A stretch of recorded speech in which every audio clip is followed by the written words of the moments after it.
Дэлхийн Монголчууд хэмжээл радио 88.3 дэлгэн дээр сувгаад харуулсан сонсож байгаа эрхэм танд өдрийн мэндийг хүргэе. Улаанбаатар хотод 14 цаг 12 минут болж байна. Радио 3 дахь студиэс хөтлөгч мөгийн хөтлөгч цэцэг найруулагч Гамбалтын ангаранаар нөгөө тал нэвтрүүлгийг хүрэхээр бэлэн болжээ. Өдрийн мөгийн өдрийн мэнд хөөх юм хавар болжээ.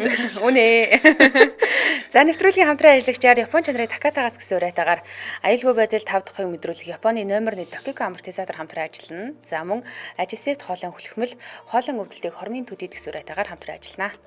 За ингээд нөгөө тал нэвтрүүлэг 7 хоног болгоны лав гарагт орчин цагийн хаад гэдэг ийм булангаар яг одоо хаант төртөө яг одоо хаад нь идэвхтэй хаан ширээндээ байдаг ийм улс орнуудын хаадыг танилцуулж байна. За тэгэхээр өнөөдөр бид Дани улсын хааны тухай ярина. За Дани бол хаан засаг л та. Гэхдээ хааны эрх мэдэл ямар хэмжээнд байдгийг өнөөдөр хамтдаа сонирхъя.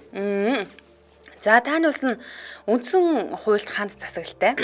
Дани улсын хаан бол тус улсын төрийн тэргүүн бөгөөд үндэсний эв нэгдлийн бэлэгдэл гэж явна. За 2024 оны 1-р сарын 14-нд Дани улсын хатан хаан 2-р Маргарет хаан ширээнээсээ татгалзаад түүний хүү болох Фредрих хаан ширээг залгамжилж тэгээ 10-р Фредрих хаан болсон. Ийм түүхтэй 24 он гэдэг чинь саяхан гэсэн үг. Жилийн өмнө шинэ хаантаа болсон. Тийм жил гарны өмнө. За энэ хааныг ярихаас өмнө ер нь Дани улсын тухай ярих гэж бодсон. Тэгээд Дани хаант улс бол 1000 жилийн түүхтэй ийм ариун баялаг түүхтэй улс ахнэ. За тэгж ирдэг тий. За тэгвэл 19-р зуунд Люксембургийн угсааны буюу Германы Шлезвиг Холштейн гаралтай язгууртан угсааны Кристиан гэж хүн Дани хаан болсноор 9-р Кристиан хаан гэж нэрийгдэх болсон юм байна. Тэгээд 10-р Фредрих бол түүний хааны удмын 5 дахь үеийн хаан юм байна. Одоо өнөөдөр ярих байгаа хаан бол 5 дахь үеийнх нь гэж ойлгож болох нь шүү дээ. За тэгвэл энэ 9-р Кристиан гэдэг хааны хүүхдүүд болохоор Орос, Британи, Грек, Норвег за энэ улсуудын удирдагчтай гэр бүл болсон буюу хааны удмынхантай гэр бүл болсон. Тий. Тэгэхээр ер нь бол Дани улсын хааны удам Европын бараг бүх хаадын гэр бүлтэй цусан төрлийн холбоотой. Одоо ураг төрлийн холбоотой гэсэн үг. Европ имэ гэдэг шиг юм шүү бараг. Ер нь тийм. Тэгээ энэ Европод хоорондоо маш их ингэж хаадын гэр бүл нь хоорондоо сууж холилдсон. За 9-р Кристиан хааныг хүмүүс шоглоод Европын худ ураг өвөө гэж нэрлэдэг юм байна. За энэ хүний хүүхдүүд гэсэн чинь Европын дандаа том хаадын хүүхдүүдтэй суудсан болохоор Кристиан хаан бол ерөөсөө ихэнх хаадтай нь худ ургууд болцсон юм байна. 9-р Кристиан хааны охин Александр нь Английн хаан 7-р Эдвардын хатан болсон. Английн 7-р Эдвард хааны хатан болж гэрэлсэн. За тэдний хүү нь болохоор 5-р Жорж.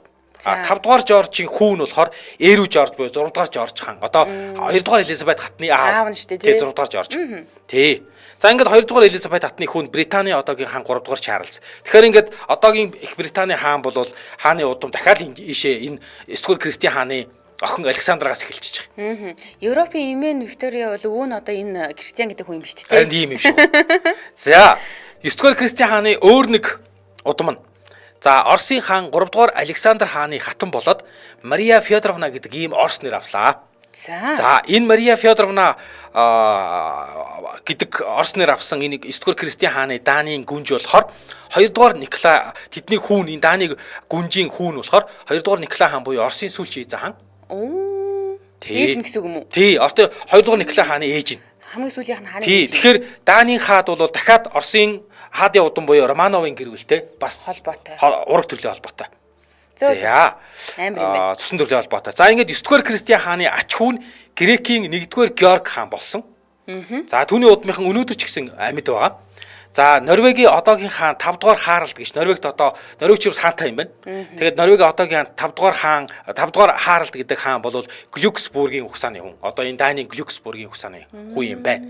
Ингэхээр Данийн одоогийн хаан 10-р Фредрих нь Их Британийн одоогийн хаан 3-р Чарльз, Норвегийн 5-р Харалд хаан, Грекийн хуучин хаан 2-р Константинос нартай аваг үеэлзээ болдог.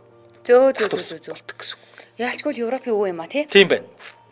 За Дани улс 1849 онд хэмжээшгүй ирэхэд хаан засгаас парламентын тогтолцоонд шилжсэн гэж хэлж байна. Тэгэхээр энэ үйл явдал болсноор хаан бүхнийг удирдах шийддэг ийм үе халсан гэсэн үг. Тэгээд энэ цаг үеэс хойш үндсэн хуульд хаан засаглалын систем рүү шилжсэн. За тэгсэн ба. За тэгвэл энэ үеэс эхлээд хааны эрх мэдлийг хуулиар хязгаарлаж эхэлсэн буюу хязгаартай ийм хуулиараа хязгаарлагдмал ийм эрхтэй. Тэгээд илүү бэлэг тэмдгийг шинжтэй болгосон гэж үзэж байгаа. За. Тэгээд энэ улс оронд болж байгаа энэ томоохон асуудлуудыг Фолктинг гэдэг ийм нэрлэгддэг парламентаар хилцэж сайдрын зөвлөл рүү одоо нилээд им ирэх мэдлэн шилжиж гин гэж ойлгож болж байна л доо. Тэгэд энэ өөрчлөлтийг язгууртууд маш дургу хүлээж авч исэн ч гэсэндээ нөгөө талд ард түмнүүд бол маш баяртайгаар хүлээж авна шүү дээ тийм ээ. За тэгвэл одоогийн хааны ээж нөгөө Хатан хаан 2 дугаар Маргарет гэж байгаа даа тий. Энэ хүн бол 1940 онд төрсөн хүн юм байна. За 24 онд хүүдээ хаан ширэг өгсөн гэдэг байгаа. Тий. Өөрөө хаан ширээнээсээ татгалзаад гэсэн. Тэгэхээр Даны хаан 9 дугаар Фредрикийн 3 охиных нь ууган юм байна. Тийм тэгээд 1972 онд 1-р сарын 14-нд эцэг нь нас барахад Даны хаан ширээнд суусан. За өөрөөр хэлэх юм бол 2 дугаар Маргарет гэдэг энэ хүн бол Дани улсын 1000 жилийн түүхэндх анхны эмэгтэй хаан буюу одоо Хатан хаан гэж хэлнэ те. Тийм байна. Ийм учиртай хүн байна шүү дээ. Тэгээ энэ хүн яг юу хийж исэн бэ? Ямар хуу хүн байсан? Ямар хуу Хатан хаан байсан бэ? Яаж агаад ширээнээсээ татгалзах болов гэхлээр ер нь 2 дугаар Маргарет Хатан хааны нэр хүнд айгүй сайтай юм байна. Гадаад орнуудтай харилцаж байгаа юм олон улсын харилцаа нь маш амжилттай байсан. Нийгмийн асуудалд идэвхтэй оролцож байсан юм хандлага зэрэг нь хааны гэр бүлийг олон нийтэд нэр хүндтэй болгосон буюу энэ Хатан хаан төр барьж явах энэ үед нэлээд эрх мэдэл одоо юу нэр хүндтэй болсон гэж үздэг юм байна. Ард түмэнтэй их одоо юу гэдгийг хүндлэгдсэн Хатан хаан байж тий. Ойрхон гэсэн. Тэгээд бүр ийм байлээ. Хатан хаан 2 дугаар Маргарет ард түмнийхээ хайр хүндэтгэлийг хүлээсэн байсан учраас ард түмэн нь бүр тотомчлоод манай Маргарет гэж дууддаг байсан гэсэн. Тэгэхээр ч ер нь ард түмэн дундаа ийм нэр хүндтэй байна. Манай гэж хэлүүлнэ гэдэг бол нэлээ сайн хатан. Тий, айгүй өөр юмсэг байна тий. Ард түмэн өөр юмсэг байна. Илэрнэ шүү дээ тий. За, тэгээд энэ 2 дугаар Маргарет Хатан хаан 24 оны 1 сарын 14-нд 84 наснда өндөр настай болсон юм байна угаасаа. 84 наснда Хатан хаан болсноосоо хойш буюу 52 жил Хатан хааны ширээнд залраад за ингээд 84 наснда хаан ширээнээсээ татгалзаад уухан хүүдээ хаан ширээгээ шилжүүлжээ. За энэ бол Дани улсын хаан тулсын 1000 жилийн түүхэнд огт байгааг үзэгдэл анх удаа гарсан. Өмнө нь нэг ч хаан ингэж сайн дураараа ширээнээсээ бууж байгаагүй. Фредрик 1900 одоогийн 10 дугаар Фредрик хаан гэдэг. Тэгээд ууган хүн 68 оны 5 сарын 26-ны өдөр Копенгагены их сургуулийн эмнэлэгт яаралтай тусламжаар хүргэгдэж ирээд ингээд Маргарет гүнжээс төрсэн ууган хүн. За түүнийг төрөх үед ээжийнх нь буюу өвөө 9 дугаар Фредрик Даны хаан ширээнд сууж исэн. За хаан ширээнд өссөн. Тэгээд ээжийнх нь Элэнц өвөө буюу 6 дугаар Густав Адольф Шведийн хаан ширээнд бас сууж исэн юм байна. За ингээд яаралтай энэ яригдаад байгаа хаан чи бас Нобель дээр яригдаад шүү дээ. Тэр хаан мөн байна. Тийм байна тий. Шведийн Густав Адольф гэдэг. Тийм байна. Тэгээд яаралтай тусламжаар Маргарет гүнж ирээд тэгээд ер нь бол биеийн жахан тааруу байсан учраас манайхны хэлдгээр бол кесар буюу хийсүрээр ууган хүүгийн төрүүлсэн юм байна. Өнөөдрийн ярих гэдэг хаан гэсэн үг шүү дээ тий. Гэтэ энэ хатан залуудаа үнэхээр үзэсгэлэнтэй ээжээ бурхан минь. Тийм байна уу. Сая эндээс харсан бол үнэхээр царайлаг юм байна. Комментэр ч гэсэндээ царайлаг сайхан гоо эмхтэй байна л гэсэн байна. За Улаанбаатар хотод 14 цаг 20 минут нэвтрүүлгийн хамтран ажиллагчаа танилцуулаад үргэлжлүүлье.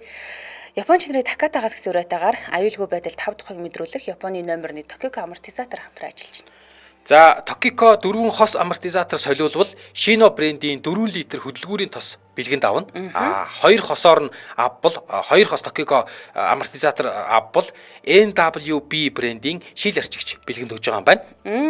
Тэгээ бид нар чинь Такатаг хүргэлттэй сервистэй гэдгээр маш сайн мэддэг шүү дээ тий. Нэгдүгээр хорооллынхаа салбар дээр очсон чинь хажуу талдаа бараг 1-0 3-4 машин орчгоор тийм том сервистэй харагдсан шүү. Засварын төвтэй. Тэнцэнэ ингэ солиод өгөн тий. Тэндээс шууд аваад тавиад танд ингэ угсраад машин сурлуулад өгөн. Тийм. За одоо энэ амортизаторын хувьд бол 87 жилийн туршлагатай Японы номер 1 брэнд гэдгээр онцлог.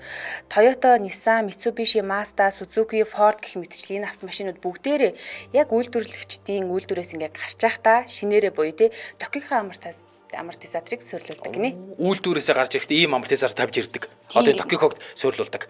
Хамгийн сайн л гэсэн үг шүү дээ. За энэ амортизатор тос газыг цилиндрээс гаргахгүй өндөр битүүмжлэлтэй. За донсолгоо савлгааг бууруулж илүү 5 тухайг нэмэгдүүлдэг ийм амортизатор байна. Тэгээд та юуны энэ амортизаторыг авъя гэвэл ялангуяа одоо ингээд дулаарч байна, аяллаа үйлрэл эхэлж байна. Тэгээ ер нь бол амортизатор сайн байх нь дан ганцхан донсолгоог бууруулахгүй ш. Амортизатор донсолгоог бууруулахаас гадна хамгийн гол нь хүчтэй ингээд донслоод дээшээ ингээд машин хөөрхөөр амортизатор дээшээ хөөргөхгүй бол буцааж доош нь татаж буулгадаг юм байна. Тийм учраас сайн амортизатор бол автомашиныг одоо юу гэх юм аюулгүй байдал талаасаа ч гэсэн хангадаг. Тийм 5 духан л бол үнэхээр мэдэгддэг юм билээ. Манайхэр нь юугаа амортизатороо солиулах болцсон гээл маань хөрвүүлээдсэн бохгүй юу? Тэгж жагаад бид хоёр нэг санамсаргүй найзынхын машин суугаад гэрлүүгээ хөргүүлсэн чи яг ижилхэн 2 машин мөртлөнгөөсөө 5 духан шаал өрөөлээ. Үнэхээр өөр машин юм шиг санагдчихлээ. Тийм зүйл намбалцаал байгаа сте тийм билээ. Тэгэхээр би ийшээ яв солиулгын тодорхой солиулчихэд хэлнэ. За Таката Япас хэлбэг бол Улаанбаатар хотод 6 салбартай. 1-р салбар нь Хауулын Мартин Бэний давхар хул, Сансрын Мартин 6 давхарт, 10-р хороолын Мартин Бэний давхарт. За Тэбэдийн андуудад замын урталд байрлаж байгаа Panasonic-та ягаан байрны 1 давхарт байгаа. Энээс гадна сүүлд 2 салбар нэмэгдсэн. За энэ бол Баян бүрдээс тасган өсөх зам дагуу M2 шатгуун түгээх станц дотор 1 салбар нэмэгдсэн бол дараагийнх нь 1-р хороолын арын зам дагуу Отгон жолоо авч сургуультай залгаа Таката Япас хэлбэг нэмэгдсэн. За 1-р байрны арталгаа ойлгочход л яг болох юм билий те.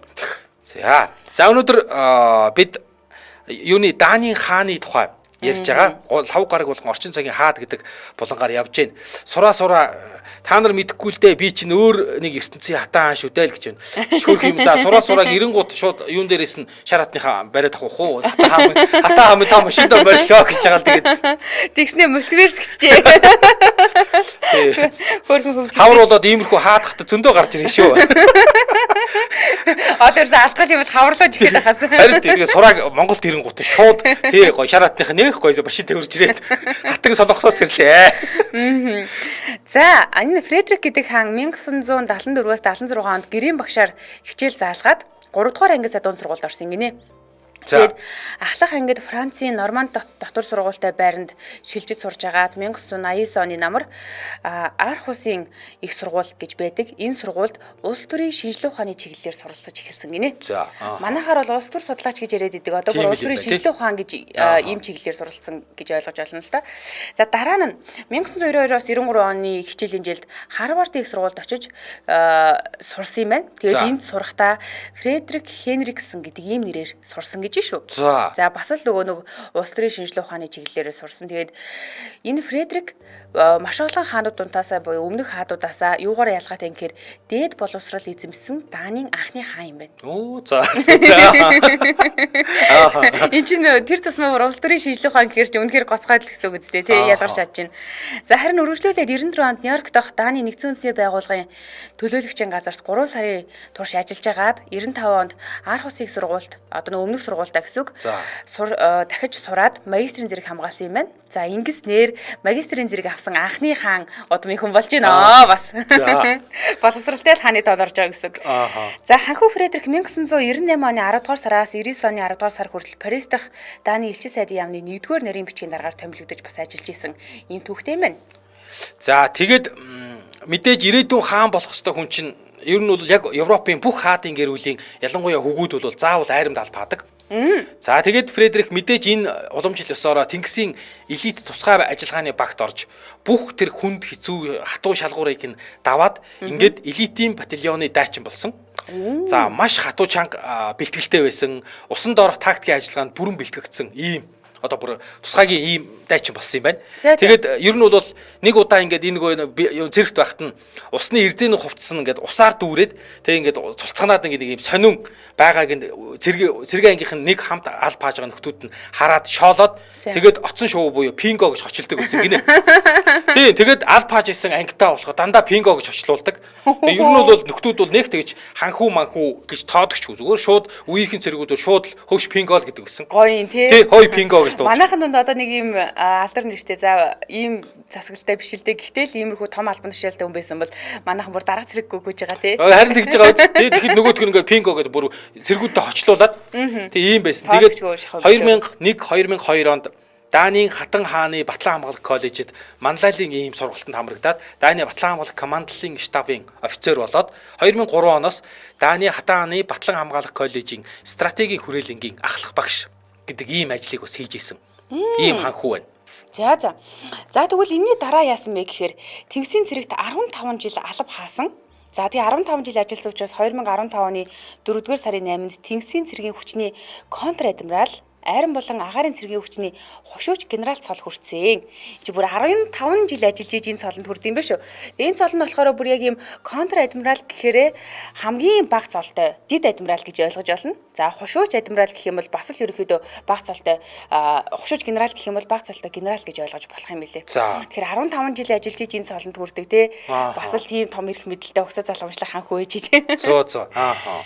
За ингээд 2024 оны 1-р сарын 14-нд хаан ширээнд суунгуудаа за тэр өдөрт нь яасан гэхээр Тэнгисийн цэргийн адмирал болгож байгаа, армийн генерал болгож байгаа. За мөн агаарын цэргийн хүчний генерал цолоор тус шагнажээ. За тэгэхээр яасан байх нь вэ? Энд ч одоо өмнө нөгөө контр адмирал интерес шүү дээ, хушууч адмирал интерес. Тэгвэл одоо армийн генерал болж ийн, агаарын цэргийн хүчний генерал бол энэ том 4-5 хушуутай тухайн салбарын цэргийн зэрэглэлийн хамгийн дээд цол гэж ойлгож болох юм байна л да. Хаан болоод хамгийн дээд цолонд хүрсэн.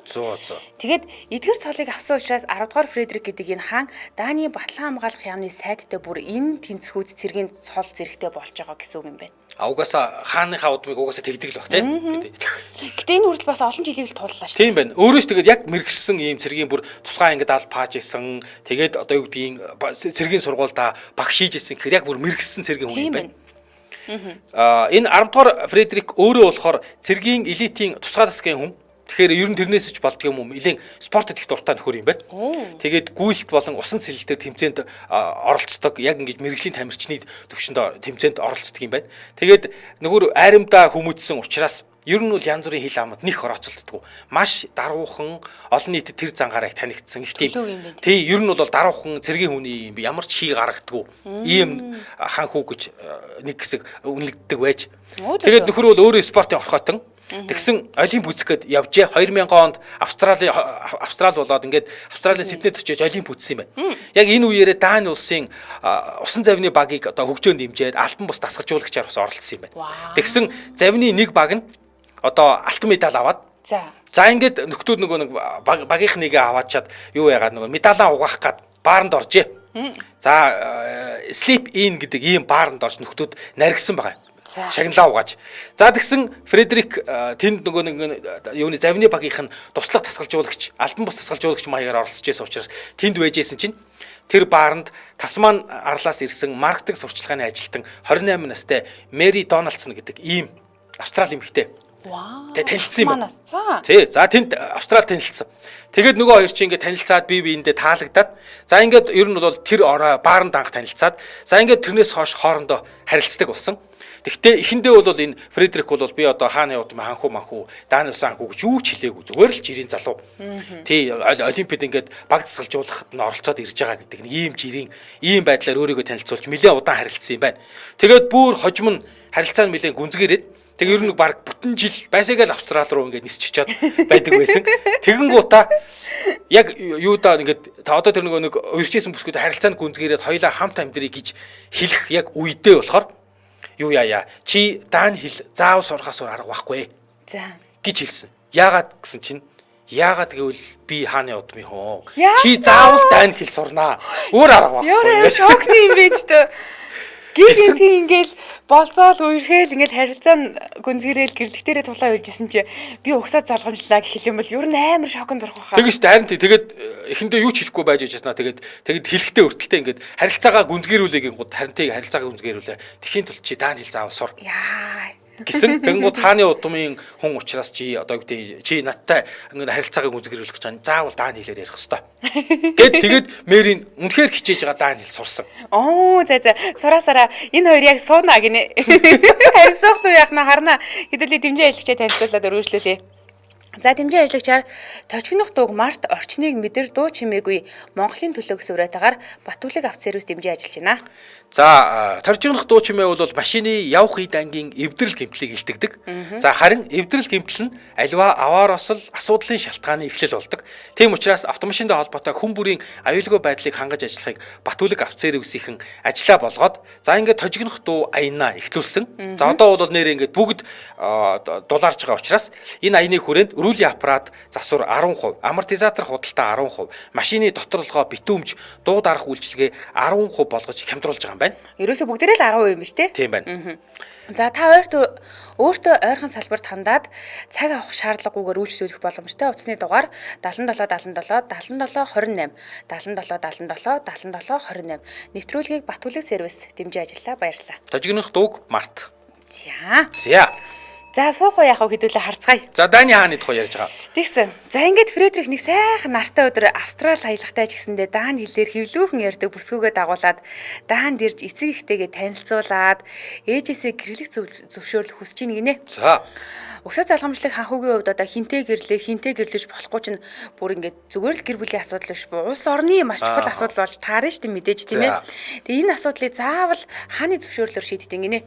Гэтэ Даан бол харьцангуй гайгуудаа орд юм ээ. Нөө Швед ч мөр хаанаас гадна ерөнхий сайдаасаа хүртэл зөвшөөрөл авдیں гэсэн шүү дээ. За тийм гэсэн. Тийм тэгэхээр ерөнхий сайд зөвшөөрөхгүй бол одоо тэгээ тэр хүнтэйгээ суухгүй гэж ойлгож байна шүү дээ. Амар.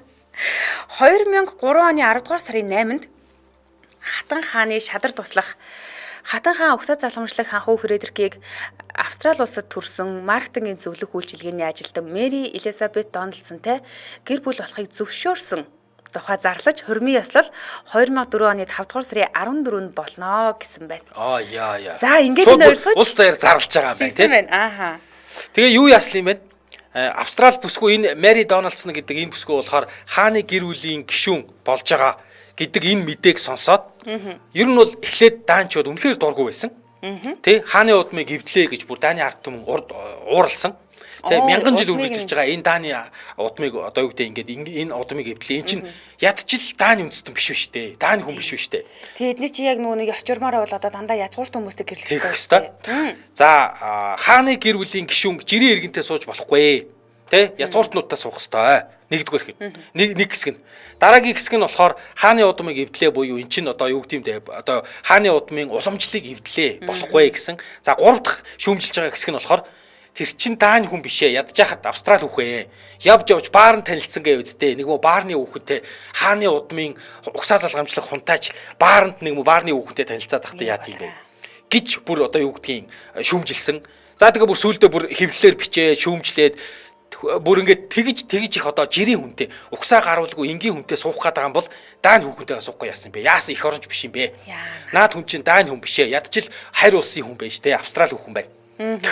Тэгээ ядчил ингээд даани эмэгтэйтэйгээ суусан бол их оронч юм да гэж шүүмжлүүлж байсан. За ингээд нэлээд шүүмжлүүлсэн юм байна. Бүр хэвлэлүүдээр нүдүүлээд хайр сэтгэлд хамаагүй. За тэгсэн нөгөө нэг Мэри гэдэг байгаа Мэри Дональдсон гэдэг Австрали одоо дааны хааны гэр бүлийн бэр болж байгаа бүсгүй болохоор өөрийгөө бол маш сайн тэр хааны Европын одоо мянган жилийн түүхтэй энэ хааны удмын тэр нөгөө ордны ёс жагт өөрийгөө маш сайн бэлдсэн гэж үздэг юм байна. Тэгээд даан хэлээр баг зэрэг аялахтай тэгтээ маш сайн ярьж сурсан. За тэгээд бас өөрөө нөгөө маркетингийн зөвлөх үйлчлэгийн компанид ажилладаг байсан учраас нийгэм рүү чиглэсэн хүмүүнлэгийн янз бүрийн хөтөлбөрүүд, нийгмийн ажлуудад өөрөө их идэвхтэй оролцож өөрийгөө бас дааны ард түмэнд аягүй сайн илэрхийлсэн юм байна.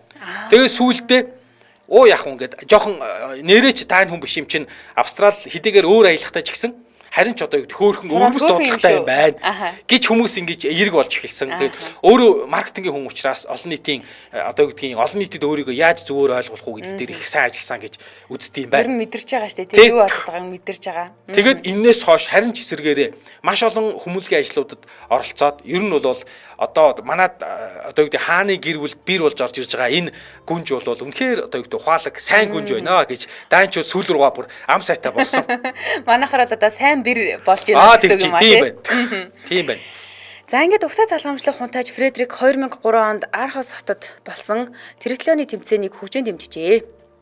За ингээд тэмцээн дуусны дараа тамирчид барбекю хийж өгнө гэд ингээд мах шарахаар асаахтаа газар бамбарцсан чинь ингээд нөгөө өмсөжсэн цагаан костюмных нь ханцуун шууд гал авалцаад аюулгасан юм байна. Тэгээд азаарынх нь нөгөө галыг зохиж унтраасан юм байна л та. Галд ханхуу бол хохироогүй. Гэхдээ үүнээс болоод хүмүүс яг бас юу гэж шуурсан гэхээр ингэсэн хааны хитрхийн энгийн байна. За. Галаа хүнээр хасгаалгаж болсонгүй юу гэх зэргээр бас ингэ шүмжлээд эхэлсэн. Гэхдээ Фредерик бол энэ шүмжлийг огт тоогоогүй. Харин ч ард түмэн хаан засаглалын орчин үеийн утгыг ойлгоод хүндэтгэхийн тулд хааны гэр бүл юм даруухан байх ёстой, энгийн байх ёстой, спортод дуртай, нийгмийн идэвхтэй байх ёстой гэдэг энэ байр суурьа баримтласаар л байсан юм байна. Ааха. Ер нь л юм айл болох энгийн байхыг эрхэмлээд хүүхдүүдээ ч гэсэндээ энгийн улсын сургуульд явуулж сургасан ийм хүн юм бэ шүү. Хөөхцөө. Тийм, сонирхолтой. За, мэдээж хааны ордныг бол хов жив дагна. За тэгээ шар хөвлөлүүд бол байн гараас нь хөөцөлдөн. 2023 оны 11-р сард Испаний хэвлэл мэдээллийн хэрэгслээр анх Мадридэд тухайн үеийн угсаа залгамжлагч хунтааж Фредерик Мексикийн нийгмийн зүтгэлтэн Женовева Казанова гэдэг ийм бүсгүйтэй хамт одоо ийм хүнтэй хамт явж байгаа тийм гэрэл зураг нь одоо папараззд өртсөн юм байна. Тэгээд ингээд Испаний хэвлэлүүдээр ингээд цацагдаад эхэлсэн. За энэ хоёр ч явдалтай юм байна. Энэ хоёр ч үерхэд байгаа юм байна. За ингээд юуны энэ хоёр ч холбоотой. За ингээ баахан шууглаа. Тэгсэн удаачгүй нөгөө эмэгтэй нь буюу Казанова гэдэг эмэгтэй нь мэдгдэл хийсэн. Бид хоёр бол цэвэр ажил хэргийн уулзалт байсан. Энэ бол ямар ч тийм хайр дурлалч гэдэг юм уу, янаг амаргийн харилцаа бид хоёрын дунд байхгүй. Бид хоёр зүгээр л цэвэр ажил хэргийн шугамар уулзж ийсэн. Зүгээр хамт явж байхад нь л папараццсан. Тэгсэн чинь 24 оны 1 сард хаан ширээнд заларсныхын дараа энэ ч одоо 23 оны 11 сар гэж хаан ширээнд суугаад байсан ханху байсан. За ингээд 24 оны 1 сард хаан ширээнд суусныхын дараа 4-р сард хааны гэр бүлийн албан ёсны хүрэг зурагтай ийм фотошопоор янзалсан зураг байна. Арт түмнийг хуурж мэхэлсэн байна гэд ингээд хил ам гарчээ. За хааны ордны зүгээс албан ёсны мэдгдэл хийгээд за энэ зургийг дижитал аргаар засаагүй. Энэ бол ингээд яг бодиттой зураг аа. Засвар орсон эсхийг гэдэг мэрэгчлүүд өөрөөсөө шалгаж үзгээд за ингээд 24 оны 9 сард 10 дугаар Фредерик хааныг Герман руу хувийн аялал хийхэд нь дахиад шүүмжилсэн. За Хатан тэр үед хаан ширээнээс буцсан хатан ээж Маргарет нь шатнаас унаад ингээд бэртээд имлэг твцсэн байсан юм байна. Тэгсэн чинь ингээд одоо хатныг одоо арт түмний хайртай хатныг ээжигээ тоохгүй ингээд хувийн жаргалаа өгөөд Герман явлаа. Хүүдий. Гэж бас баахан шүүмжлүүлээд тэгсэн сүлдээ бүр тэсгээ байгаад хатан ээж нь хэвлэлд би зүгээрээ сайн асаргаатай би маань зүгээр имчилгээ хийлгээд найдвартай гарт байна. Надаас болоод ингээд хааныг битгий шүүмжлээд байгаа ч. Яалтчгүй л манай Маргарет юм а тий. Гэж харинтай гэж ярилцлага өгчөөч нэг юм хааныг шүүмжилж байгаа тэр шүүмжлэл нь дарагдсан юм байна. Гэхдээ одоо тэгээ шүүмжлэх юм мундахгүй юм да. Зүгээр ингээ хин нэгэнтэй хамт явж яхад нь папарацтаал тэгэл тэрнээс нь олоод ингээд янз бүрийн юм яриад байдаг нэрээ. Тий. За Улаанбаатар хотод 14 цаг 38 минут нэвтрүүлгийн хамтран ажиллагчаа танилцуулаад үргэлжлүүлье. Ажисепт хоолой хөлхмөл хоолой өвдөлтийг хормын төдийдөх сураатаагаар хамтран ажиллаж байна. За ингээд хоолой дөнгөж ингээд хоолой өвдөө шүлсээ залхихад юм залхихад ингээд хорсоод эвгүй болоод эхэлж байгаа үед нь та энэ ажисептийг аваад тэгээд том хүн бол насны хүрсэн хүн бол юу яах юм байна? 2 цагийн зайтай л хүлхээд байна. Өдөрт 8-ыг. Тийм байлээ. 2 цаг болоод нэгийг хүлхээд 2 цаг болоод нэгийг хүлхээд 8 ширхгийг аваад нэг өдөрт хүлхэж байна. Миний хоолой эвгүй болоод ингээд нэг юм сэрвнээд гэхээсээ илүү хорсож өгдөг байгаа байхгүй юм залхих гэхээр.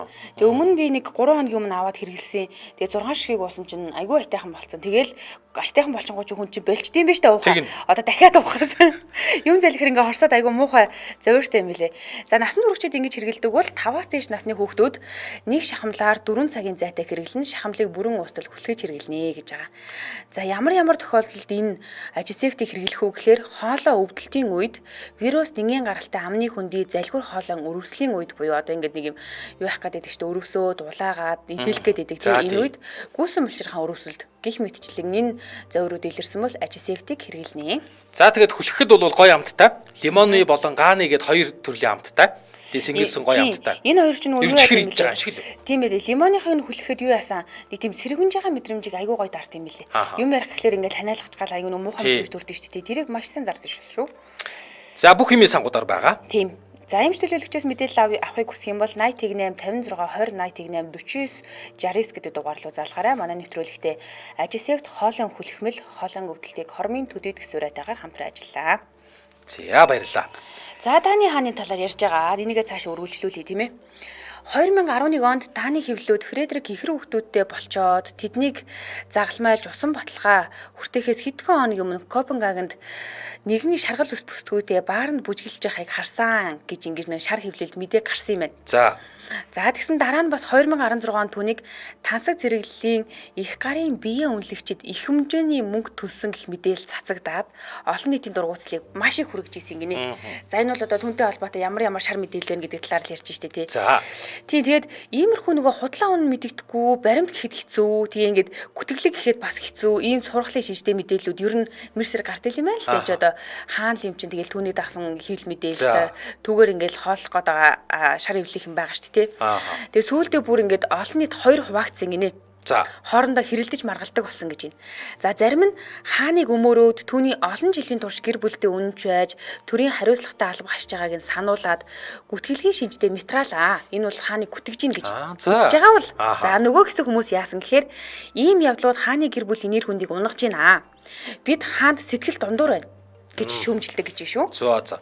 Айлч улсын иргэд ингээд 2 3 хуваагдаад илдээл тий. Ганц бид нар биш. Өнөө. Тий. Манайхаас гайгүй ч юм өгөхгүй юм шүү. Нэр айлч улсын иргэд. Тий. За гэхдээ энэ бүхэнд Фредерик Мэри хоёр бол маш нэгдмэл байж иж хамтдаа тууштайгаар давж гардыг гинэ. За. Энд тэнд хамтаа хөтөлцөж яваа харагддаг. Бие биедээ маш их санаа тавьсан байдалтай дүр төрх олон нийтэд маш их үзүүлдэг. За тэгээ ямартай ч энэ хос бол одоогоор Европын хил аманд хамгийн бага өртдөг, хамгийн нэр цэвэр хаан хിവэрэ байсаар байгаа. Хичнээн иймэнд орооцолддог ч гэсэндээ энэ бүр яг нэг тийм баттай гэсэн юм байхгүй. Яаж иж байгаа л нөгөө өмөрөх юм хэсэг бүлэг хүмүүс байдаг гэсэн. Тэгэхээр одоо Европын хаад дундаасаа хамгийн нэр хүндтэй хаадын тод 10 дугаар Фредерик багтдаг байх нэ. За тэгсэн за ингээд одоогоор бол мэдээж баг зэргийн асуудалд гүтгүүлдэг ч гэдэм үнэн удаан мэддэхгүй ингээд хэвлэлээр янз бүрийн хүүхэн шуухантай уулзж яах гэж яригддаг ч гэсэн одоогоор бол нэр цэвэр хаан юм байна. Тэгээд Дайны хаан сая шинэ жилээр өөрийнхөө Дайны улсынхаа сүлдийг өөрчилсөн юм байна. Тийм шүү дээ. 500 жилийн турш Данийн хааны сүлдэнд буюу бүр 1397-оос 1523 оны хооронд Дани улсаар удирдуулсан ийм одоо холбооны маяг ийм бол Дани, Норвеги, Шведийн хоорондох Кальмарын холбоо гэж байсан. За энэ холбоог бэлэгдсэн хааны сүлдэнд бол ийм 3 титэм байдаг байсан юм байна. Тийм. Тэгээд энэ 500 жилийн турш энэ 3 титэмтэй явсан энэ сүлдийг өөрчилсөн. За энэ сүлд бол бас хөрш байгаа Швед улсад бас их чухал бэлэгдэлтэй. Тэгсэн шинжилсэн хувилбарт бол титмүүдийг нь арилгаад за Гренланд болон Фарери арлуудыг бэлэгдсэн өмнөхөөс илүү тод ийм томрун цагаан баавга хуц хоёроор солилцсон. Тийм билээ. Хуц нэмээд орсон. Өмнө цагаан баавга байдаг байсан билээ. Гэхдээ илүү том хэмжээтэй болсон билээ. Яг тэр нэг 3 титмийнх нь хажуу цагаан баавга байдаг. Тэгээд нөгөө үндсэн нэг тийм титмийн тэр голд байгаа зургийг ерөөхдөө нэг 4 хэсэг бүлэг хуваагджилээ л дээ.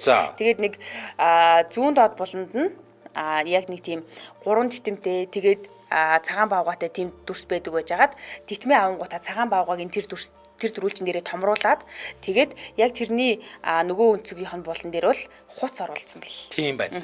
Тэгээ энэ цагаан баавга хуц хоёр бол Гренланд болон Фарери арлуудыг бэлэгдэж байгаа юм байна. Тэгээ ч нөгөө 500 жилийн турш гэхээр бүр хамгийн удаа хэрэгжилж исэн өөрчлөгдөг сүлдэнд тооцогдож явдаг гэсэн шүү дээ. Уг нь бол тий. За одоо ингээд найруулагч юун дээр лайв дээр өгсөн байна. Юуг нь Данийн сүлдийг одоо яг шинжлэгдсэн харагдаж байна гэсэн үг тийм байна тий. За өмнө яг энэ цагаан баавганы хажууд л 3 титэм байдаг байсан юм бэл. Тэгээд юу яасан? Саяхан Америк нэгдсэн улсын ерөнхийлөгч Дональд Трамп сонгогдсныхаа дараа тий за Америк Гренландыг худалдаад авчмаар байна гэж ярьж баахан хүний дург үргэсэн. Тий тэгсэн Дани улс тийм юм байхгүй гэж хариу өгсөн. Гэтэл нөгөө Гренландын ерөнхий сайд нь Мөтэ Эгедиа гэдэг нөхөр болохоор Дани улсыг буруутгаад ер нь бол бид нар Даниас тусгаар тогтно. Тий бид нар яг үнийг хэлэхэд Дани колоничлолд байгаа шүү дээ. Тий ер нь бид нар бол энэ Дани колоничлоос ингээд мултармаар байна гэдэг ийм зүйл ярьж Дани Гренланд хоёрын одоо харилцаа нэлээд хурцсан. Гренланд бол Дани харьяанд байдаг гэсэн үг. За тэгэхээр Трамп Дани Гренландыг худалдахгүй гэх юм бол бид нар цэргийн хүчээр авна гэж нэг хэлж үтсэн. Тэгээ дараа нь бас Гренланд өөрсдөө шийдэгдээ санал асуулга явуулах хэрэгтэй гэж бас нэг хэлсэн. Тэгээд хааны ордны хэвлэлийн төлөөлөгч мэдэгдэхдээ эртний 3 титм нь одоо хамааралгүй болсон тул хасагдсан гэж мэдэгдсэн юм байна. Тэр нөгөө нэг 3 титмийн хувьд хассан байгаа шалтгааныг ингэж тайлбарласан. За тэгээ бас нөгөө Шведийн хаан шинэ оны илтгэлдээ ингэж хэлсэн юм байна. Одоо ингээл манай ерөнхийлөгч үг хэлдэг шүү дээ. Тэрнтэй адилхан гэсэн үг. Бүгд нийтээрээ нэгдмэл бөгөөд хүн бүр Дани хаант улсын төлөө тууштай байна. Хаант улсын гадна байрладаг өмнөд Шлезвиг дэх Дани цөөнхөөс эхлээд Гренланд хүртэл бид хамтдаа гэж ингэж хэлсэн юм байна. Өөрөөр хэлэх юм бол ямар ч арга замаар Гренландыг Америкт өгөхгүй л гэж ингэж хэлсэн. За энийг улс төрийн мэдээлэл болгож ойлгуулж байгаа юм байна те. Бид нар бол хамтдаа. Тий Данийн цөөнхөөс эхлээд Гренланд хүртэл гээд албаар Гренландыг оруулж хэлж байгаа юм байна. Тийм юм байна. Тэгээ ер нь бол Европын хаадын энэ түүх бол ер нь хоорондоо маш их одоо ялангуяа энэ цусан төрлийг нь хөөх юм бол бүрстэ учир утгагүй болох юм байлээ. Харин тийм байна. Европын имиж гэдэг өвөөч гэдэг. Тэгээ одоо яг ингээд нэг амьд ахуй байгаа тэр зэмээ тий үеэл мүеэлүүдийг нь харахаар ямар ч амар хүмүүс идэг. Грекийн яасан ч кино тий. Даан ч одоо юу гэдэг байгаа шүү дээ тий. Викингүүдийн удам гэдэг байгаа шүү дээ тий. Харин тийм гэсэн тий түрүүний тэр нөгөө Норвегийн хаан Харалд гэдгийг харсан чи жинхнээсээ бас яг тийшээ нөгөө викингүүд сурал дээр ч хүртэл Харалд гэж гардаг үст тий. Мэдгүй викингүүдийг би үзээгүй. Үзээгүй. Харалд гэж гардаг шүү дээ. Тэгсэн комент уншиж ийн би. Ариран ингэсэн байна. Үгүй энэ ч та хаан хүн байж хидийдээ хаагуура ямар заваараа баар гэсэд бүжиг таан зэргүүлээ гүдэг язгууртан бэ гинэ. Юу гэсэн үг бэ? Харин ч хаадууд бол сайн шоуддаг гэдэг ба шүү дээ. Тийм. Спортод дуртай учраас олимп үзэлгүүл яхав те. Тэгээ олимп үзээд байжсэн чинь алт авчвал бөөл юм болов. Манайх алт аваад одоо юу бөө юм боллоо да те. Тэгсэн. Тийм шүү дээ. Бүр бүжиг таан зэргүүлэх нь холгүй юм болсон шүү дээ манайхан ч. Тэгсэн харин. Тэрнтэй адилхан баяраа тэмдэглээд явж байгаа гэж хэлж болохоор те. Тий, ийм юм байна. Тэгээд энэ Данийн хаан бол одоо Орос, Британи, Грек, Норвегтэй бол ер нь ингээд бүр ингээд юугаараа удам судраараа бол 2 3 дахь үеэрээ ингээд дамжаад юу болсон хамаатан болсон хүмүүс юм биш үү те. Тийм гэсэн. Энэ Глюксбург гэж том угсаа байна.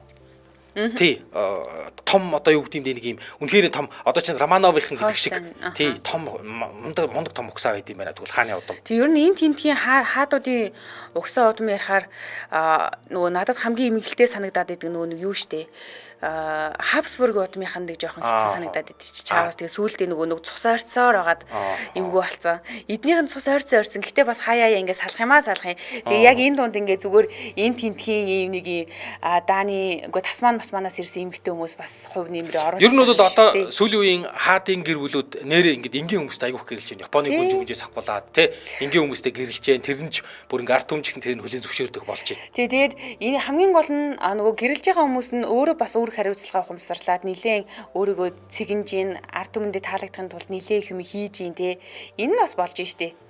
Тийм байна. За энэ түрээд манай нэвтрүүлгийн өндөрлөх цаг болжээ. Нэвтрүүлэгтээ Японы чанарыг Такатагаас гэсэн уриатаагаар аюулгүй байдал 5 дахь мэдрүүлэх Японы номер 1 Токико амортизатор хамтран ажилласан замун Ажисефт хоолон хүлхмэл хоолон өвдөлтийг хормын төдийд гэсэн уриатаагаар хамтран ажилласан. Сонсогчдоо үргэлжлүүлээд 15 цагаас радио мэдээгээ хүлээн авсараа 15 цаг 10 минутаас илүү шипийн нэвтрүүлгээр эргээд уулзъя. Баярлалаа мөгийнхаа. За баярлалаа. Дэлхийн монголчуудын MJL радио 88.3